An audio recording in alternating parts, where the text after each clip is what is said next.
On a cofondé un projet expérimental, une collective associative, une association qui s'appelle Spora, basée à Paris. C'est un projet multidisciplinaire qu'on a décidé de commencer parce qu'on est intéressé à la pratique autour des champignons. La pratique à les idées, à la culture dans le sens de cultivation, de culture des champignons et culture au sens artistique et d'études et recherche. Je suis architecte, paysagiste, photographe aussi de formation. Et depuis quelques années, je m'intéressais à l'écologie des sols, à l'idée d'étudier quelque chose qui est caché au-dessous de la surface qu'on piétine tous les jours.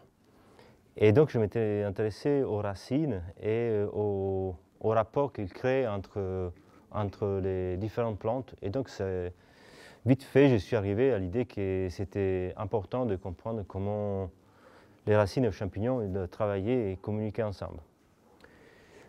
Donc, le Spora est né dans un collectif, dans un lieu, oui, bon, dans un lieu qui s'appelle Le Wonder, où j'ai rencontré Charlotte. Et moi, je suis Charlotte Janis, je suis artiste, je suis multidisciplinaire. Je viens plutôt de la peinture, de l'installation et de la vidéo en cinéma d'animation. Ça fait quelques années que je travaille sur des sortes de paysages mentaux entre les humains, les non-humains, ce qui se passe sous la terre, ce qui se passe entre les humains et les humaines d'ailleurs. Et je suis aussi de Bretagne, ça faisait un petit moment que je travaillais sur le vivant, avec les algues et les lichens, particulièrement avec une approche assez poétique, politique et métaphorique, pas du tout biologique ni scientifique, et je suis très contente de parler devant un parterre de spécialistes. Et je suis aussi cofondatrice d'un atelier d'artistes qui s'appelle les Ateliers Vendeurs.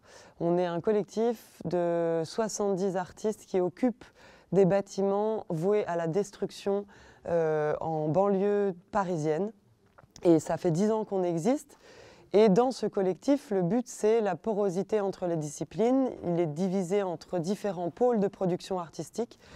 Et donc, je suis vachement animée par l'interdisciplinarité. Et je suis persuadée que c'est en étant spécialiste de rien, comme souvent on l'a dit ces 2 derniers jours, mais en touchant à plein de choses et en se mettant tous ensemble pour construire, que les choses avancent.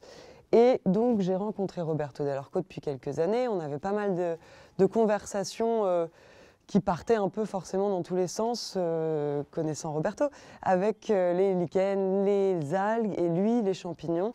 Et on s'est mis à vouloir construire ensemble quelque chose autour du mycélium, parce que métaphoriquement, ça nous rappelait aussi la façon qu'on avait de travailler dans nos lieux et avec une envie pressante d'agir sur l'écologie et sur les humains et humaines et sur les sols.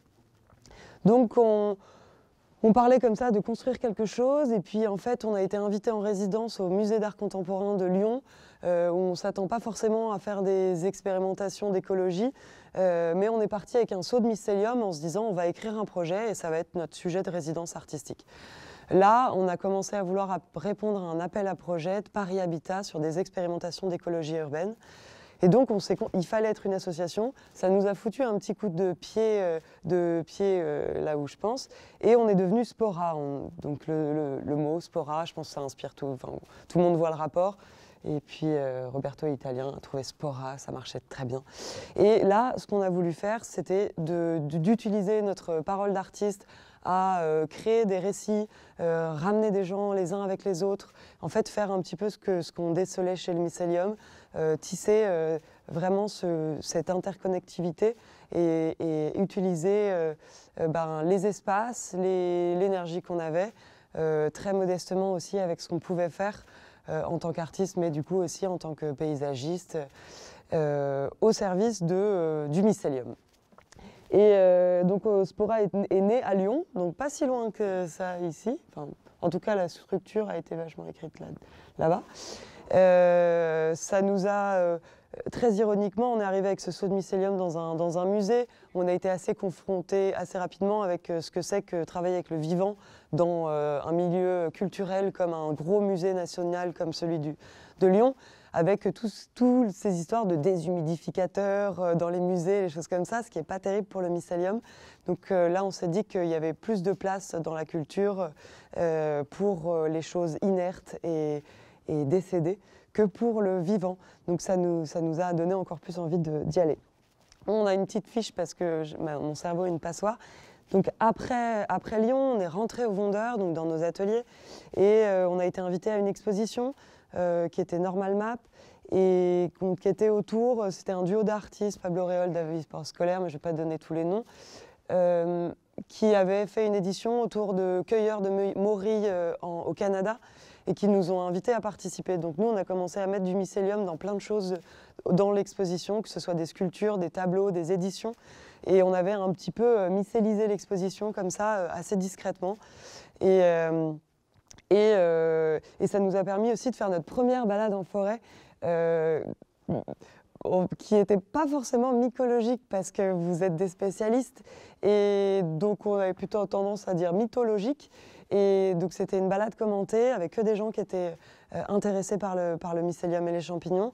Et ça a réuni, et comme ça, ce qu'on voulait aussi à Expora, c'était réunir une communauté de gens complètement venant de tout horizon différent et créer une sorte de communauté de non-spécialistes de champignons, mais qui débouchait tout le temps sur des nouvelles possibilités d'événements, de réunions, de partage surtout. Et dans ce cadre de cette exposition, on a commencé aussi à travailler avec Louis d'Anjou, qui est un chef expérimental en cuisine, qui a un projet qui s'appelle Solo Show. Et on a fait le premier atelier culinaire autour du champignon. Lui travaille principalement sur la fermentation et tout ce qui est petit, ce qui est considéré comme pas forcément reluisant dans la cuisine, mais qui nous a appris en fait à aimer que ce soit le tempeh, les fermentations, les micro-champignons et tous les trucs. Quand on les voit dans notre frigo, on se dit il est temps de jeter. Et en fait, le but, c'est de ne pas jeter, c'est de recycler, comme souvent on en a parlé ces 2 derniers jours. Voilà. Sur moi. Donc, je pense que je veux bien mettre l'accent sur cette idée qu'on voulait participer avec de l'action, de lier notre réflexion à des actions pratiques et de ne pas seulement rester dans la littérature. Et je pense que les champignons, le mycélium, en fait, il y avait un côté d'expérimentation, en fait, d'expérience, d'avoir quelque chose qui pousse et qui devient presque un animal de compagnie, on peut dire, je sais pas, c'est une autre espèce de compagnie, presque.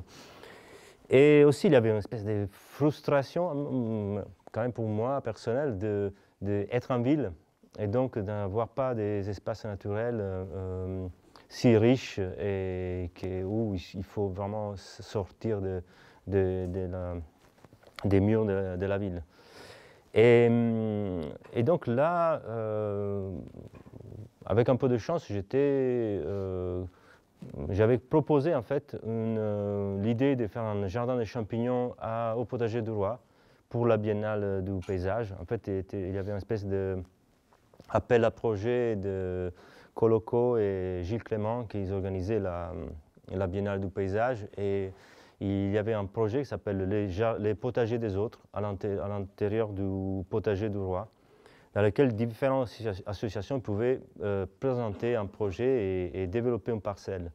Et donc mon idée, c'était de faire un jardin de champignons. Et j'avais aucune idée de comment le faire. Donc je me suis dit, je regarde des tutoriels sur Internet. Mais à ce moment-là, voilà, les choses n'arrivent pas par chance des fois. Et donc j'ai assisté à la projection du film The Mushroom Speaks, qu'on va voir ce soir, de Marion Neumann. Et là-bas, j'ai rencontré Jérôme.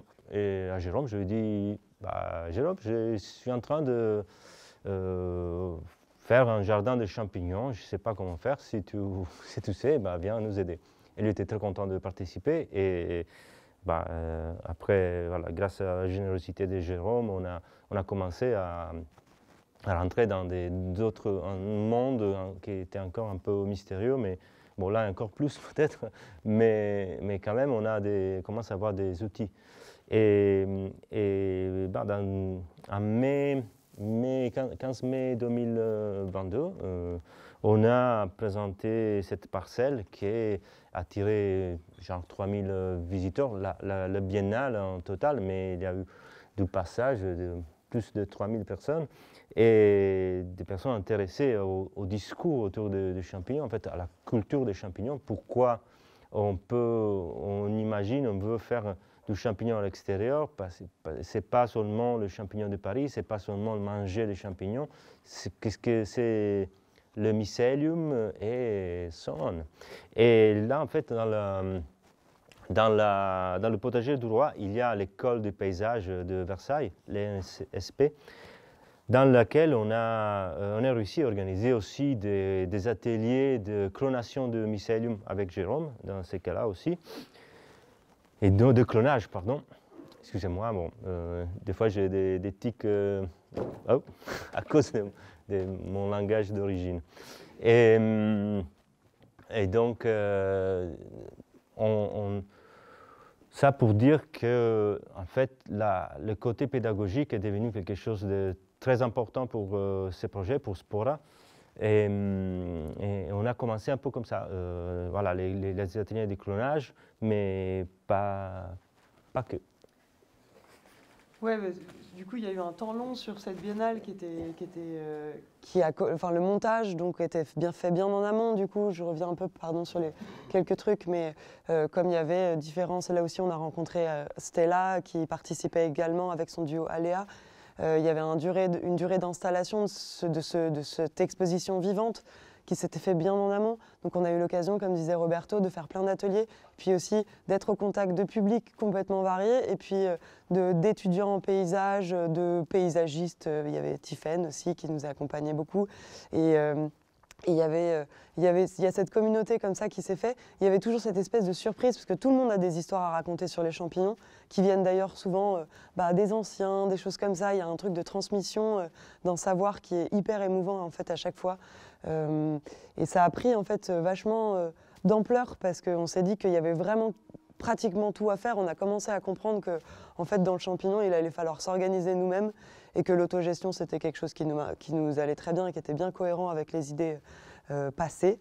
Et du coup, en fait, là, on a fait un dossier pour avoir une petite subvention du ministère de la Culture. Donc, c'est toujours utiliser notre vocabulaire d'artiste pour commencer à à s'outiller en fait, pour les champignons et le mycélium. C'est assez marrant. On a eu cette petite bourse qui nous a permis de nous installer. Donc, en tant qu'artiste, on a besoin d'un atelier travaillant sur le champignon. On avait besoin d'un laboratoire champignon-nière, très modeste pour le moment encore. Mais donc, on a pu s'acheter une tente de culture, de quoi humidifier, toujours dans une réflexion aussi de ne pas être trop énergivore. Parce que ça, on en a beaucoup parlé ces 2 derniers jours, mais travailler sur l'écologie, essayer de savoir comment ne pas consommer non plus plein d'énergie et plein d'électricité, alors que tu as envie de travailler sur tout un système de recyclage, etc. Ça a été du coup l'occasion de s'équiper et d'organiser 3 ateliers cet été, dont le premier était construction d'une champignonnière, mais tout ça toujours en incluant le public et la communauté rhizomatique qu'a réussi à avoir Spora. Jean-Michel était présent.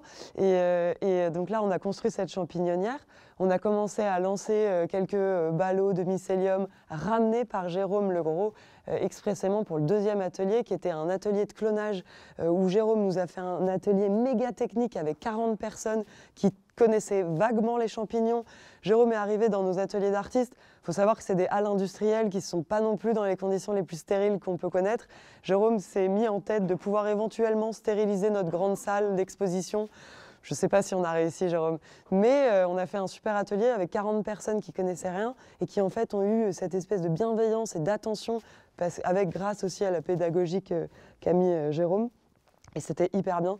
Et on a du coup distribué des petits morceaux de mycélium aux participants, participantes du public pour en fait mettre du mycélium un peu partout dans les esprits et les maisons. Et puis on a fait un dernier atelier aussi cet été, culinaire encore, avec Louis d'Anjou, Solo Show, qui était encore autour de la fermentation. Mais le but aussi, c'est de créer des événements aussi multidisciplinaires, assez réguliers, pour créer cette communauté de réflexion et d'action autour du mycélium. Donc ça, c'était été culturel. Donc là, maintenant, au Vondeur, il y a dans nos ateliers d'artistes, il y a plein de pôles différents. Il y a le pôle bois, il y a le pôle métal, le pôle cinéma, recherche, tatou, plein de trucs. Et maintenant, avec Roberto, on a lancé le pôle mycélium, donc aussi pour expérimenter depuis nos ateliers et puis inviter que ce soit du public, des élèves, des étudiants, des gens qui ont des jardins partagés. Parce que comme disait Roberto, il y a toute cette problématique de la grande dichotomie entre l'urbain et le rural. Nous, on ne sait pas quoi faire en fait, surtout dans cette sale ville qu'est Paris. Comment est-ce qu'on peut agir pour essayer de changer quelques petites choses au niveau des sols qui sont asphaltés, bitumisés, que ça vous connaissez la chanson. Et c'était notre modeste pierre à l'édifice et on va continuer dans cette voie-là.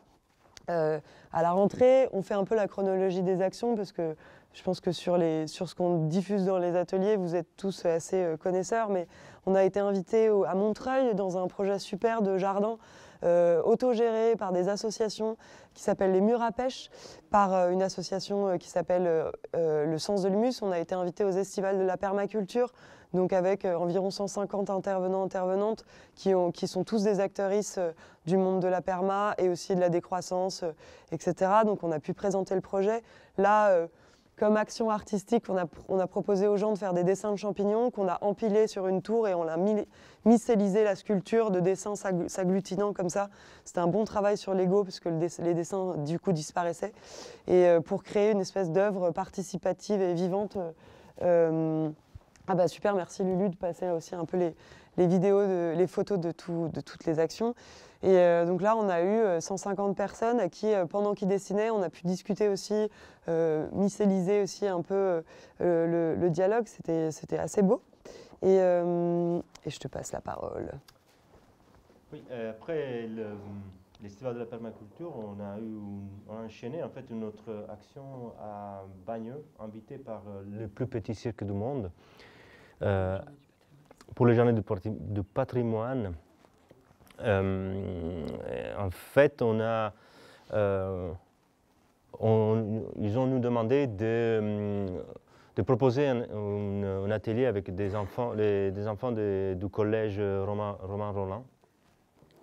Et donc avec Aléa, Stella et Myriam, on a imaginé de créer un espèce de tangram, puzzle. Ça me fait rire ce mot, je ne sais pas.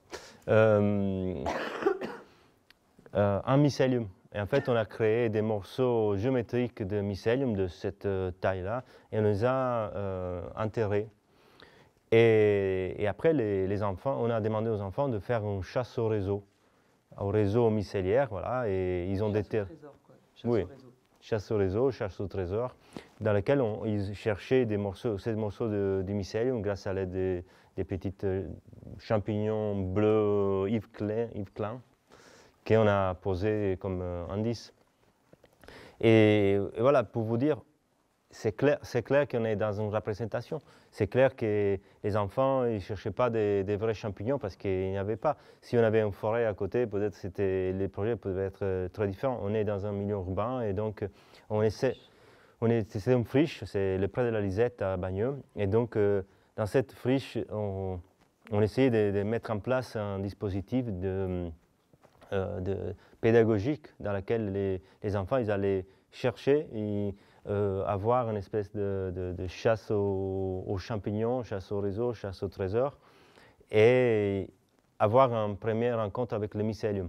Et en fait, ce qu'on s'est dit beaucoup entre nous, mais aussi avec tous les intervenants, tous les gens avec qui on collabore, que le mycélium, en fait, c'est une espèce de métaphore pour nous, qui représente l'union des différents acteurs, des différents artistes, intervenants, scientifiques, mais personnes communes, quoi. Et ce mycélium en fait, qui est caché, comment nous relie. Jacques Marcon tout à l'heure disait dans le film de Distritus, il parlait de ça en fait aussi, qui nous relie d'une certaine façon grâce à la passion pour les champignons, pour le fruit qu'on voit, mais au final c'est le vrai acteur, c'est lui. Et ouais, bah, en fait, on réfléchissait au message aussi c'est quoi le message de cette association, et on se disait que le mycélium, c'est le message au final. Oui, bah, en fait, par exemple, dans ces ateliers, toujours on parle de l'urbain et un peu, on parle beaucoup aussi de la crise du sensible et des gamins avec qui on travaillait de ce collège. En fait, et c'est pas du tout de leur faute, mais quand on a commencé à leur dire on va aller déterrer des champignons et mettre la main dans la terre, la réaction première c'était c'est dégueu, je vais m'en mettre partout, etc. En fait, on se dit qu'il y a aussi une façon de faire de la pédagogie, mais enfin, on n'est pas non plus très fan de la pédagogie hiérarchique, tu fais ça, tu fais ça. Je pense que dans le projet Spora, à chaque fois, et d'ailleurs Roberto et moi, sur les champignons, on est toujours en apprentissage. Parfois, je me dis pour l'instant, on est comme le mycélium, on est en incubation à faire un peu nos ifs comme ça, à droite, à gauche. Mais il y a toujours cette volonté d'être en apprentissage participatif et collectif, parce qu'on est tous en train d'apprendre, il n'y a jamais de domination d'un des intervenants ou des intervenantes sur ce qui est en train de se passer dans ces événements. Et il nous semble que, on en a parlé pas mal aussi, mais que la transmission en fait, sur ce qui se passe dans la Terre, sur ce qu'on ne voit pas, parce qu'il y a eu toute cette espèce de grandes choses humaines où en fait on ne parle que de ce qu'on voit, de ce qu'on comprend. C'est assez symptomatique, quoi. Mon siège descend, je ne sais pas si pour la caméra c'est... Et voilà. Et enfin, on retourne vraiment dans la terre. Et là, littéralement, c'est exactement ce qu'on veut faire. Et voilà, et puis aussi toujours très modestement aussi avec notre parole de non spécialiste, d'artiste, de savoir comment on crée un récit collectif et participatif qui ne vienne pas d'en haut et des choses qu'on voit. Et ça, c'est vraiment un des motos de ce projet qu'on est en train qui est tout jeune, hein, qui a 1 an, de monter avec Roberto et avec toute la communauté des gens qu'on a rencontrés. Voilà. Donc voilà. Oui, je voudrais mettre l'accent aussi sur le fait d'avoir un peu le droit à l'erreur, comme voilà, on cultive pas mal de contaminations, oui, tout le temps. On a une belle champignonnière de trichoderma, ouais, trichoderme là pour le moment. Donc on apprend grâce à ça aussi le droit à être pas professionnel et de commencer les choses même si on ne connaît pas. Et grâce au fait qu'on commence, qu'on s'élance un peu, si on a la chance, ou des fois c'est juste les coïncidences ou les idées qui nous amènent à faire certaines choses, on apprend grâce à ça. Maintenant, je relis des livres que j'avais achetés parce que j'étais intéressé à la culture des champignons. Et là, je les comprends. Et quand j'avais commencé, je ne comprenais rien. Et je pensais qu'en continuant à lire, à un certain moment, ça pouvait ouvrir la connaissance des choses. Mais au final, j'ai commencé à le faire pour comprendre ce qui est écrit dans le livre. Ouais, et puis oui, du coup, vraiment, ce côté apprendre ensemble et à plusieurs, ça participe de décloisonner les disciplines et on va tous grandir de ça. Et puis c'est pour ça qu'on est super content de participer au forum Mycélium, du coup invité par Jérôme, et de participer de toutes ces tables rondes avec des pros, des pas pros, des gens qui sont dans la forêt toute la journée, des gens qui sont dans des chambres froides et des choses comme ça, et de en fait apprendre tous ensemble. Voilà. Et maintenant, tu veux parler? Vous avez des questions? Bah, ça c'est Roberto. Hein. Qu'est-ce que... fini? Je sais pas, vous avez des questions?